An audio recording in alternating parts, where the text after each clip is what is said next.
Bismillahirrahmanirrahim. Assalamualaikum warahmatullahi wabarakatuh.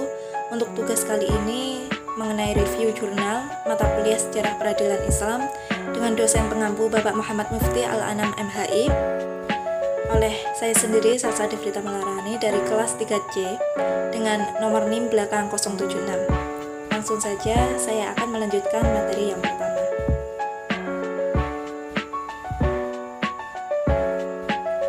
yakni mengenai sejarah peradilan Islam di Turki Utsmani dengan judul Jurnal Produk-Produk Pembaharuan Hukum Islam di Turki. Nama jurnal Al-Ahwal Syakhsiyah, volume dan halaman vol 2 tahun 2021, penulis Arif Sugitanata, Suud Sarim Karimullah, Muhammad Sobrun Jamil, reviewer Salsa Devrita Melarani, tanggal reviewer 9 Desember 2022, latar belakang perkembangan pembaharuan hukum keluarga di Turki yang dimulai dari Al-Majalah 1876, The Ottoman Law of Family Right 1917, Peraturan Sipil Turki, The Turkish Civil Code of 1926. Tujuan, bagaimana sejarah dan perkembangan hukum keluarga di Turki dan apa saja produk dari pembaharuan hukum keluarga di Turki. Permasalahan kompleksnya persoalan dalam Islam saat berbaur dengan hukum masyarakat atau budaya dan timbul suatu perbedaan dengan kultur Islam itu tersendiri, membuat suatu tatanan hukum dan penafsiran yang beragam dalam suatu wilayah. Metodologi menggunakan studi kepustakaan sebagai pisau bedah kajian yang data-data primernya diolah secara kualitatif dengan metode deskriptif analisis yang bersumber pada buku dan jurnal yang berkaitan dengan tema yang dikaji. Hasil penelitian: 1. Melacak lahirnya pembaharuan hukum keluarga Islam. Pembaharuan hukum Islam berproses dan beradaptasi dengan kondisi dan situasi perkembangan serta tuntutan zaman. Hal ini dikarenakan ketentuan-ketentuan yang ada dalam literatur fikih klasik mulai dianggap belum dapat memberikan solusi dari persoalan-persoalan baru yang berkembang. Sehingga pembaharuan memberikan solusi dari persoalan-persoalan baru yang berkembang merupakan suatu hal yang mutlak terjadi. Dengan beberapa pendekatan yang dilakukan, baik secara konvensional maupun kontemporer, yang kemudian dikodifikasikan pada umumnya masih dalam bentuk parsial, yakni pendekatan dengan cara mencatat sebagian ayat Al-Quran dan Sunnah Nabi Muhammad SAW. Yang kedua, genealogi kodifikasi hukum keluarga Turki. Setelah konferensi perdamaian Lausanne tahun 1923, komisi hukum yang dibentuk mencoba untuk meletakkan hukum atas berbagai hak keluarga dan dikodifikasikan pada hukum yang baru, yang mana secara menyeluruh dengan menyatukan pengkodifikasian dari Al-Majalah 1876, The Ottoman Law of Family Right 1917, dan sistem waris yang secara lokal belum pernah terkodifikasi. Namun akibat dari perbedaan pemikiran dan pendapat telah mengakibatkan perselisihan yang kemudian sebab dari komisi hukum dibubarkan.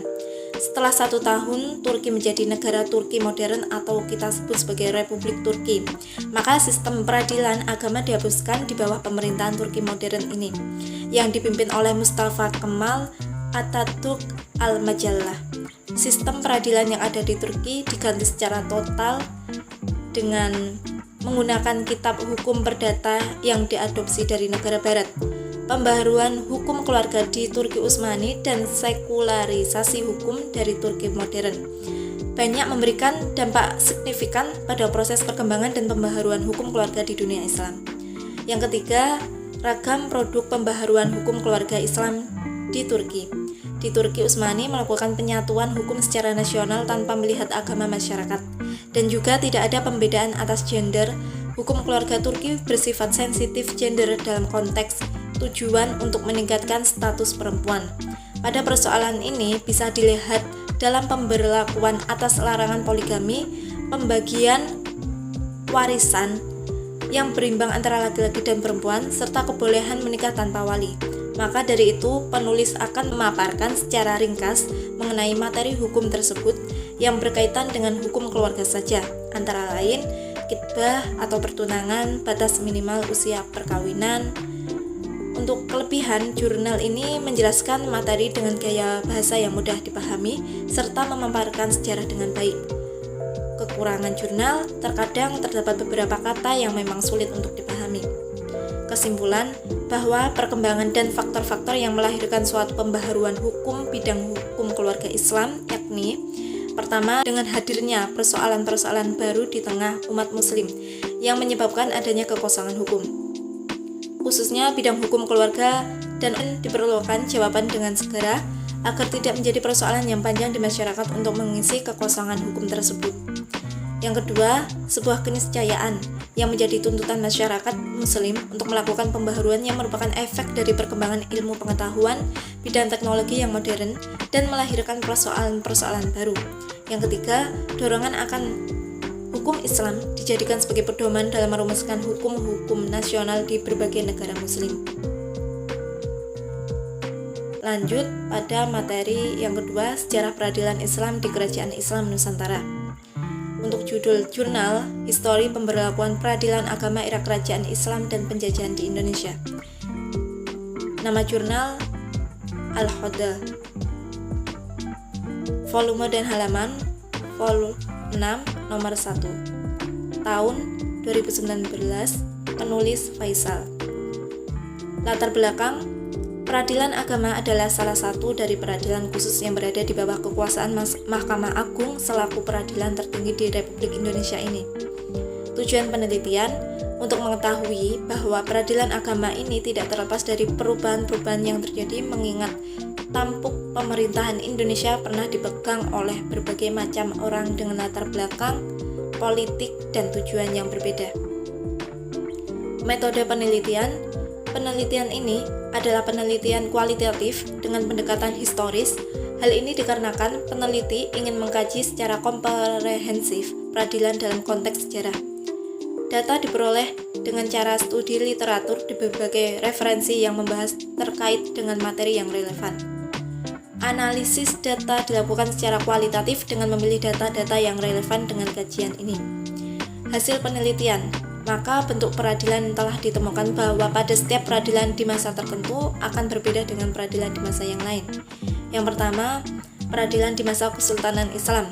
Telah dijumpai peradilan perdata dan juga peradilan padu. Peradilan yang pertama, peradilan di masa Kesultanan Islam, telah dijumpai peradilan pradata dan juga peradilan padu.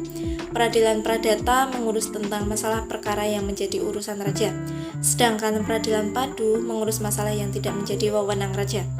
Yang kedua, peradilan Islam pada masa pendudukan Jepang telah terjadi pergeseran. Otoritas jajahan Jepang membawa pada perubahan yang besar bagi masyarakat Indonesia. Perbedaan antara imperialisme Jepang dengan imperialisme Barat terletak pada karakter militernya. Yang ketiga, peradilan di masa penjajahan Belanda. Perlu kita ketahui, sebelum Belanda melancarkan politik hukumnya di Indonesia, hukum Islam yang berdiri sendiri telah memiliki hubungan yang kuat, baik di masyarakat maupun di peraturan perundang-undangan negara.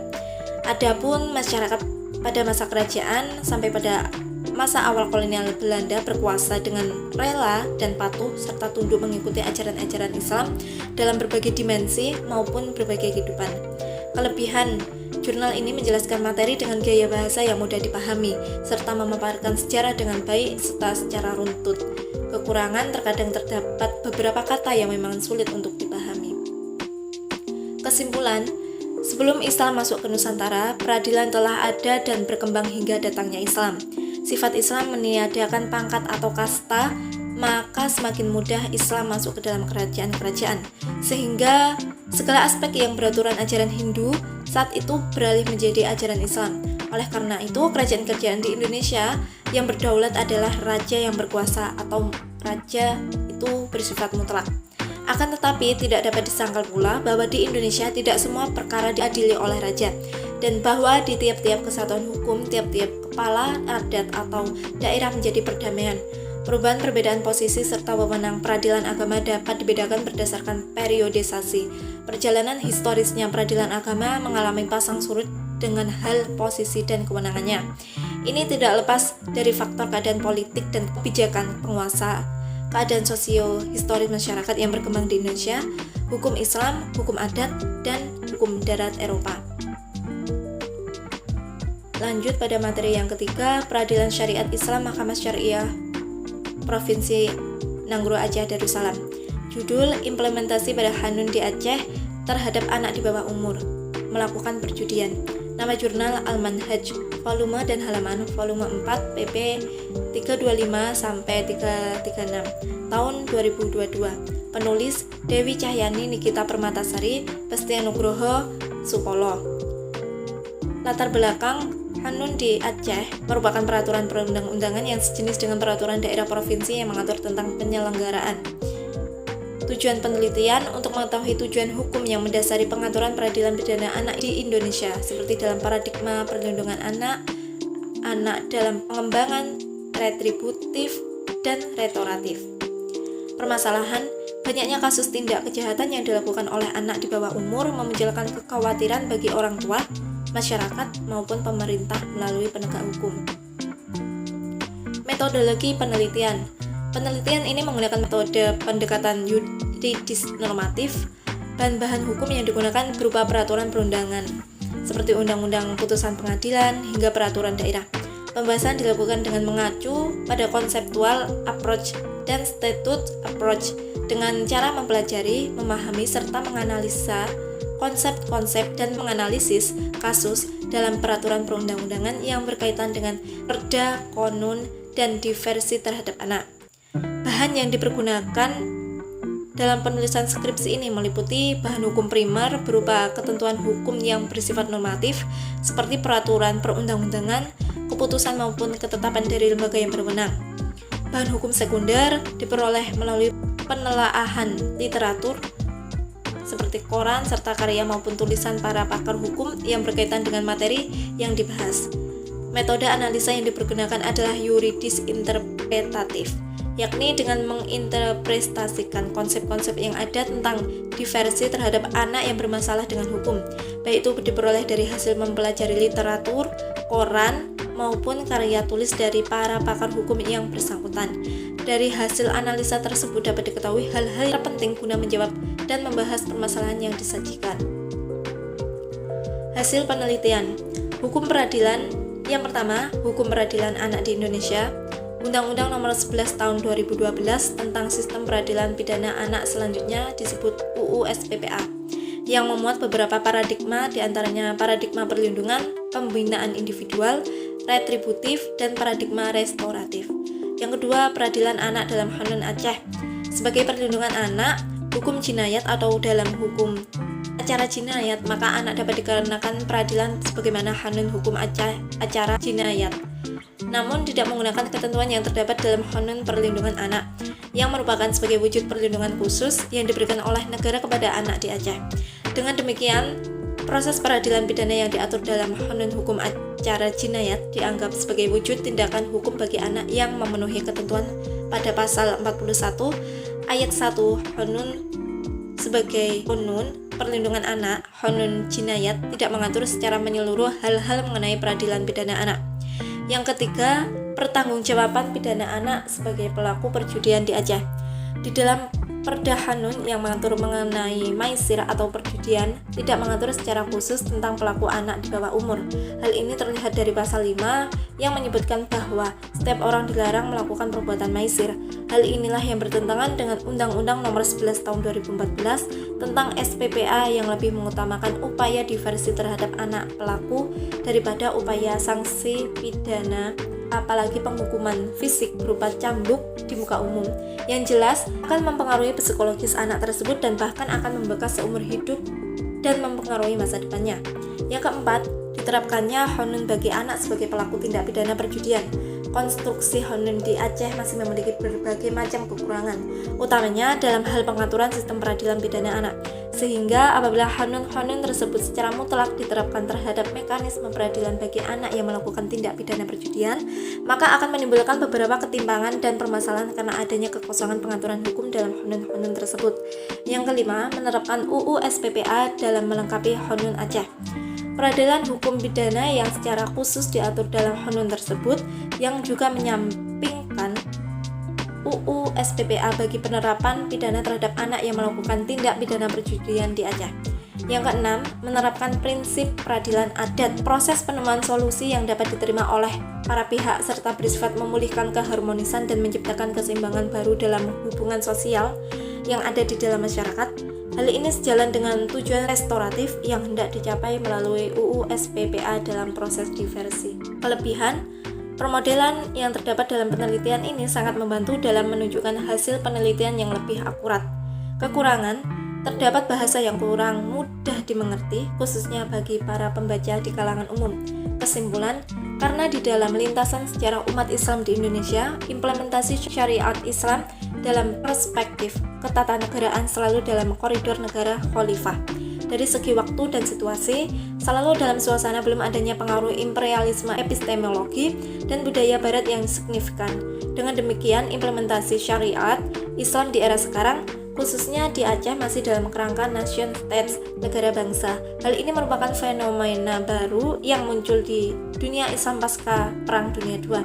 Selanjutnya akan dijelaskan substansi atau isi Qonun Aceh tentang hukum jinayah yang sudah disahkan oleh DPRA pada tanggal 14 September 2009. Deskripsi isi Qonun ini hanya berkaitan langsung dengan fokus penelitian ini. Secara spesifik akan dikemukakan isi Qonun yang berkaitan dengan beberapa tindak pidana atau jarimah dan ketentuan uqubah.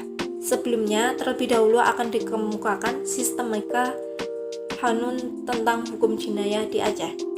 Baik, sekian dan terima kasih. Wassalamualaikum warahmatullahi wabarakatuh.